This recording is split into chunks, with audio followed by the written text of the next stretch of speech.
Friends, power star Pawan Kalyan అభిమానులు మొదటిసారి ఈ ఛానల్ను చూస్తున్నట్లయితే ఈ ఛానల్ను సబ్స్క్రైబ్ చేసుకోవాలని కోరుకుంటున్నాను. ఎందుకంటే పవన్ సినిమాల గురించి ఏ చిన్న అప్డేట్ వచ్చినా ఈ ఛానల్లో అప్డేట్ చేస్తాను. మీకు డైరెక్ట్గా నోటిఫికేషన్ రూపంలో రావడం జరుగుతుంది. ఈ ఛానల్ గ్రోత్ కూడా పెరుగుతుంది. ఈ ఛానల్ను సపోర్ట్ చేయాలని కోరుకుంటున్నాను. అలాగే ఈ వీడియోను మొదటి నుండి ఎండ్ వరకు చూడండి, లేకపోతే అర్థం కాదు. ఈ వీడియో మీకు నచ్చినట్లయితే లైక్ చేయండి, షేర్ చేయండి, కామెంట్ చేయండి, ఈ వీడియోను హైప్ చేయండి. మన టాలీవుడ్కి నైజాం మార్కెట్ ఎంత కీలకమో ప్రత్యేకించి చెప్పనక్కర్లేదు. ప్రపంచవ్యాప్తంగా ఒక సూపర్ హిట్ సినిమాకు వచ్చే వసూళ్లలో 40 నుండి 50% పైగా నైజాం ప్రాంతం నుండే వస్తాయి. ఈ ప్రాంతంలో టాప్ స్టార్స్గా ఒకప్పుడు చిరంజీవి, పవన్ కళ్యాణ్, మహేష్ బాబు కొనసాగేవారు. ఇప్పుడు పవన్ కళ్యాణ్, ప్రభాస్, అల్లు అర్జున్ ఈ ప్రాంతంలో బలంగా ఉన్నారు. కరోనా లాక్డౌన్ తర్వాత డే 1 ఆల్ టైమ్ రికార్డ్స్ ఈ ముగ్గురి ఖాతాలోనే ఉన్నాయి. అయితే ఈ మధ్య కాలంలో పవన్ కళ్యాణ్ రీమేక్ సినిమాలు చేయడం వల్ల నైజాం ప్రాంతం ఫుల్ రన్ విషయంలో చాలా వెనుకబడ్డాడు. ఆయన సినిమా ఫుల్ రన్లో టాప్ 10కి వచ్చి చాలా కాలమే అయింది. కానీ రీసెంట్గా విడుదలైన ఓజీ చిత్రంతో పవన్ కళ్యాణ్ టాప్ 10లోకి ఎంట్రీ ఇచ్చాడు. ఈ ప్రాంతంలో 50 కోట్ల షేర్ మార్కుని దాటి టాప్ 10 స్థానంలో ఉన్న సినిమాల లిస్టు చూస్తే RRR మూవీ ఫస్ట్ స్థానంలో ఉంది. ఎన్టీఆర్, రామ్ చరణ్, రాజమౌళి కాంబినేషన్లో తెరకెక్కిన ఈ సినిమా నైజాం బాక్సాఫీస్ వద్ద సునామీని సృష్టించింది. 112 కోట్ల రూపాయల షేర్ వసూళ్లను రాబట్టి ఈ ప్రాంతంలో మొట్టమొదటి 100 కోట్ల షేర్ సినిమాగా సంచలనం సృష్టించింది. ఇప్పటివరకు ఈ సినిమా రికార్డుని ఎవరూ అందుకోలేదు. రెండవ స్థానంలో పుష్ప 2 అల్లు అర్జున్, సుకుమార్ కాంబినేషన్లో వచ్చిన ఈ సినిమా క్రేజీ సీక్వెల్. భారీ అంచనాల నడుమ విడుదలై మొదటి ఆట నుండే సూపర్ హిట్ టాక్ తెచ్చుకుని నైజాం బాక్సాఫీస్ వద్ద సునామీ రన్ను సొంతం చేసుకుంది. 105 కోట్ల షేర్ వసూళ్లను రాబట్టి రెండో స్థానంలో నిలిచింది. ఇక మూడో స్థానంలో కల్కి మూవీ. ప్రభాస్ హీరోగా నటించిన ఈ చిత్రం వరల్డ్ వైడ్గా 1000 కోట్ల గ్రాసును కొల్లగొట్టడమే కాకుండా నైజాం ప్రాంతంలో ఏకంగా 93 కోట్ల షేర్ వసూళ్లను రాబట్టి ఆల్ టైమ్ టాప్ 3గా నిలిచింది.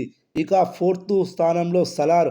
ప్రభాస్, ప్రశాంత్ నీల్ కాంబినేషన్లో తెరకెక్కిన ఈ సినిమా దాదాపు 71 కోట్ల షేర్ వసూళ్లను రాబట్టి 4వ స్థానంలో నైజాంలో నిలిచింది. ఇక 5వ స్థానంలో బాహుబలి 2. 8 ఏళ్ల క్రితమే ఈ చిత్రం నైజాం ప్రాంతంలో 68 కోట్ల షేర్ వసూళ్లను రాబట్టడం ఒక సంచలనం. పైన చెప్పిన సినిమాలన్నీ రిటర్న్ జీఎస్టీ కలుపుకొని చెప్పినవే, కానీ బాహుబలి 2 మాత్రంకి వర్త్ షేర్ మాత్రమే వచ్చింది. ఇక 6వ సినిమాగా ఓజీ చిత్రం.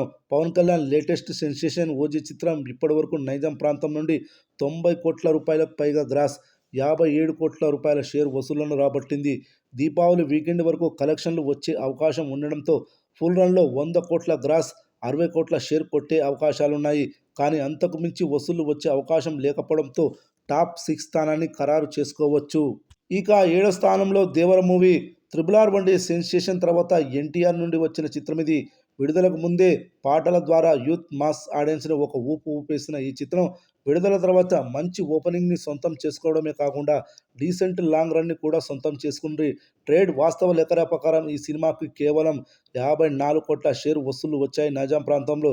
దాంతో ఈ సినిమా నైజాంలో 7వ స్థానంలో నిలిచింది. ఇక 8వ స్థానంలో అల వైకుంఠపురంలో అల్లు అర్జున్, త్రివిక్రమ్ కాంబినేషన్లో 2020వ సంవత్సరంలో తెరకెక్కిన ఈ సినిమా ఒక సునామీని సృష్టించిందని చెప్పొచ్చు. అప్పట్లో ఈ చిత్రం 45 కోట్ల షేర్ వసూళ్లను రాబట్టి ఇప్పటికే టాప్ 10 స్థానంలో కొనసాగుతూనే ఉంది. ఇక 9వ స్థానంలో సంక్రాంతికి వస్తున్న మూవీ నిలిచింది. నైజాంలో లాంగ్ రన్లో 43 కోట్ల షేర్ వసూళ్లను రాబట్టి ఆల్ టైమ్ టాప్ 9 చిత్రంగా నిలిచింది. ఇక 10వ స్థానంలో బాహుబలి. 10 ఏళ్ల క్రితం విడుదలైన ఈ సినిమా ఇప్పటికీ టాప్ 10లో కొనసాగుతుంది. 42 కోట్ల రూపాయల షేర్ వసూళ్లను ఆ రోజుల్లోనే ఈ చిత్రం రాబట్టింది అంటే ఏ రేంజ్ సెన్సేషన్ అర్థం చేసుకోవచ్చు. ఈ చిత్రం 10వ స్థానంలో నిలిచింది. ఏది ఏమైనా బాక్సాఫీస్ వద్ద భారీ క్రేజ్తో వచ్చిన పవన్ కళ్యాణ్ ఓజీ చిత్రం మాత్రం టాప్ 10లో 6వ స్థానంలో నిలిచింది. ఇక ఈ సినిమా కలెక్షన్ల విషయానికి వస్తే ఓజీ చిత్రం విడుదలై 20 రోజుల రన్ ముగిసింది. నేటితో 21 రోజులోకి అడుగుపెట్టింది. కానీ బాక్సాఫీస్ వద్ద ఇప్పటికీ ఈ చిత్రం స్టడీ కలెక్షన్స్ని రాబడుతూ ముందుకు దూసుకుపోతుంది. పవన్ కళ్యాణ్ సినిమాకు ఇలా 3వ వారంలో కూడా థియేటికల్ రన్ రావడం జరిగి 12 ఏళ్లైంది. మధ్యలో వకీల్ సాబ్ చిత్రానికి మంచి థియేటికల్ రన్ వచ్చేది, కానీ కరోనా మహమ్మారి విలయతాండవం ఆడడంతో కేవలం 10 రోజులకే థియేటర్స్ని మూసివేయాల్సి వచ్చింది. లేదంటే ఓజీ చిత్రం కంటే మంచి థియేటికల్ లాంగ్ రన్ వచ్చేది అంటున్నారు ట్రేడ్ విశ్లేషకులు. ఒక ప్రాంతీయ భాషా చిత్రానికి 350 కోట్లకు పైగా గ్రాస్ రావడం సాధారణమైన విషయం కాదు. మన తెలుగులో అయితే ఓజీ చిత్రం తప్ప మరో సినిమా లేదు. పాన్ ఇండియా లెవెల్లో ఈ చిత్రాన్ని గ్రాండ్గా విడుదల చేసే స్కోప్ ఉన్నప్పటికీ కూడా ఎందుకో నిర్మాతలు ఆ దిశగా అడుగులు వేయలేదు. కేవలం తెలుగు మీదనే ఫోకస్ పెట్టారు. హిందీ, కన్నడ, తమిళ భాషల్లో కూడా విడుదలైంది. కానీ అది చాలా లిమిటెడ్ రిలీజ్ అని అనుకోవాలి. అక్కడి నుండి వచ్చిన వసూలు కూడా అంతంత మాత్రమే. ప్రస్తుతానికి ఈ చిత్రం వరల్డ్ వైడ్గా 355 కోట్ల గ్రాస్ వసూళ్లను రాబట్టింది. హాలీవుడ్లో అత్యధిక వసూళ్లను రాబట్టిన టాప్ 10 సినిమాల జాబితాలో ఈ చిత్రం కూడా ఒకటిగా నిలిచిపోయింది. ప్రాంతాల వారీగా వచ్చిన వసూళ్లను పరిశీలిస్తే నైజాం నుండి 56 కోట్ల 80 లక్షల షేర్, అదేవిధంగా సీడెడ్ ప్రాంతం నుండి 19 కోట్ల 96 లక్షల షేర్, అదేవిధంగా ఉత్తరాంధ్ర ప్రాంతం నుండి 19 కోట్ల 98 లక్షల షేర్, తూర్పుగోదావరి జిల్లా నుండి 13 కోట్ల 60 లక్షల షేర్, పశ్చిమ గోదావరి జిల్లా నుండి 10 కోట్ల 9 లక్షల షేర్, గుంటూరు జిల్లా నుండి 13 కోట్ల 26 లక్షల షేర్, కృష్ణా జిల్లా నుండి 10 కోట్ల 86 లక్షల షేర్, నెల్లూరు జిల్లా నుండి 6 కోట్ల 43 లక్షల share, Karnataka plus rest of India, Tamil Nadu కలిపి 17.5 కోట్ల షేర్. ఇక ఓవర్సీస్లో ఈ సినిమా 43.5 కోట్ల షేర్. ఓవరాల్గా ప్రపంచవ్యాప్తంగా 20 రోజుల్లో ఈ సినిమా 202 కోట్ల షేర్, అదేవిధంగా 355 కోట్ల గ్రాస్ వసూలు చేసింది. మరి 21వ రోజు ఎంత వసూలు చేయనుందో చూద్దాం. ఈ సినిమా 21వ రోజు వర్కింగ్ డే రోజు కావున థియేటర్ ఆక్యుపెన్సీలు భారీగా తగ్గిపోయాయి. ఈ సినిమా వీకెండ్స్లో మంచి కలెక్షన్స్ వసూలు చేసింది. కానీ వర్కింగ్ డేస్ వచ్చేసరికి కలెక్షన్లు భారీగా డ్రాప్ అయ్యాయి. 21వ రోజు థియేట్రికల్ ఆక్యుపెన్సీలు ఈ విధంగా నమోదైనాయి. Morning show 21%, matinee show 21%, first show 22%, second show 23% ఆక్యుపెన్సీలు నమోదయ్యాయి. ఈ ఆక్యుపెన్సీలను బట్టి చూస్తే 2 తెలుగు రాష్ట్రాల్లో 45 లక్షల షేర్, 90 లక్షల గ్రాస్ వసూలు చేయనుందని తెలుస్తుంది. అదేవిధంగా Karnataka, rest of India, Tamil Nadu కలిపి 15 కోట్ల షేర్ వసూలు చేయనుందని తెలుస్తుంది.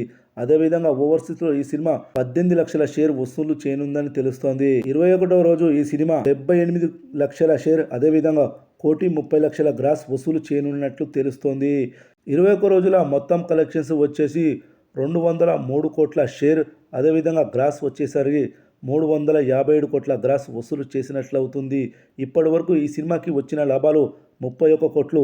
రానున్న రోజుల్లో ఈ సినిమాకు ఎంత లాభాలు రానున్నాయో చూడాలి. పవన్ కళ్యాణ్ అభిమానులంతా ఎప్పుడెప్పుడా అని ఎదురు చూసిన ఓజీ సినిమా థియేటర్లోకి వచ్చి అంచనాలను అందుకొని మంచి మాస్ ట్రీట్ ఇచ్చింది. ఇక ఇప్పుడు ఈ సినిమా ఓటీటీ రిలీజ్పై ఫోకస్ పెరిగింది. ఈసారి ఓటీటీ రిలీజ్ అనేది కేవలం అభిమానులకు బిగ్ ట్రీట్ ఇవ్వడం మాత్రమే కాదు, సినిమా కథా బలం, ఎమోషనల్ కనెక్ట్ను డిజిటల్ ప్లాట్ఫామ్పై మరోసారి నిరూపించుకోవాల్సి అవసరం ఉంది.